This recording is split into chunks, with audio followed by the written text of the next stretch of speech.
Bonjour à toutes, dans ce tuto je vais vous montrer comment on fait un dégradé à la verticale et des fleurs en stroke. Donc je pose une première couche de la couleur la plus claire. Donc là j'ai pris blanc et corail, donc je mets une première couche de blanc que je fais catalyser.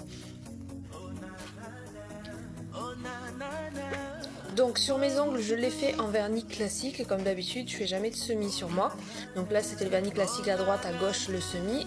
J'ai utilisé exactement la même technique, c'est juste qu'avec le vernis classique il faut aller extrêmement vite parce que ça sèche et il faut avoir des gestes bien précis. Donc à la deuxième couche je mets un côté blanc, un côté corail. Ensuite j'ai pris un vieux pinceau de semis qui est un peu abîmé d'ailleurs, et je vais repasser tout simplement au milieu plusieurs fois sans trop m'appliquer, c'est-à-dire que mon pinceau va faire un petit peu à gauche, un petit peu à droite pour que ça mélange les deux vernis. Et vous pouvez bien sûr le faire avec les pinceaux à dégrader qui sont exprès pour le semi-permanent. Ensuite je pose du top coat mat. C'est mieux de poser du top coat mat, comme ça les endroits où vous n'avez pas bien poncé avec le bloc, bah, au moins ça sera mat. Je préfère faire ça.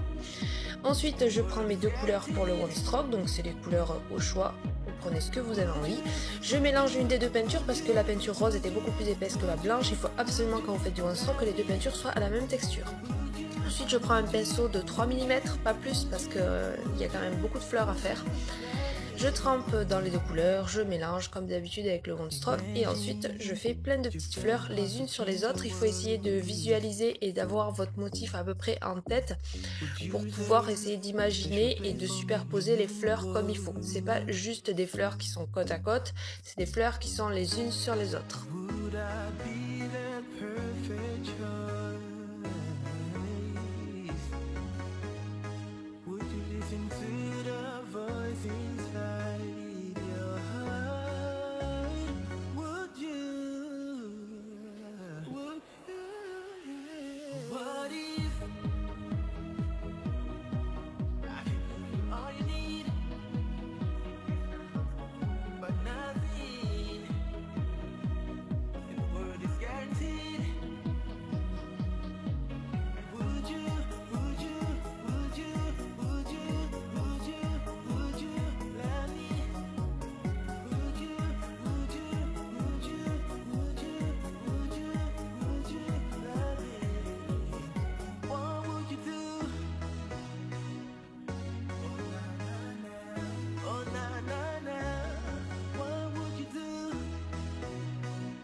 Une fois que c'est fini, j'ai posé un peu de top coat et je pose quelques paillettes et après on met une couche de top coat un petit peu épais pour bien englober le tout et que ça reste brillant pendant 3 semaines.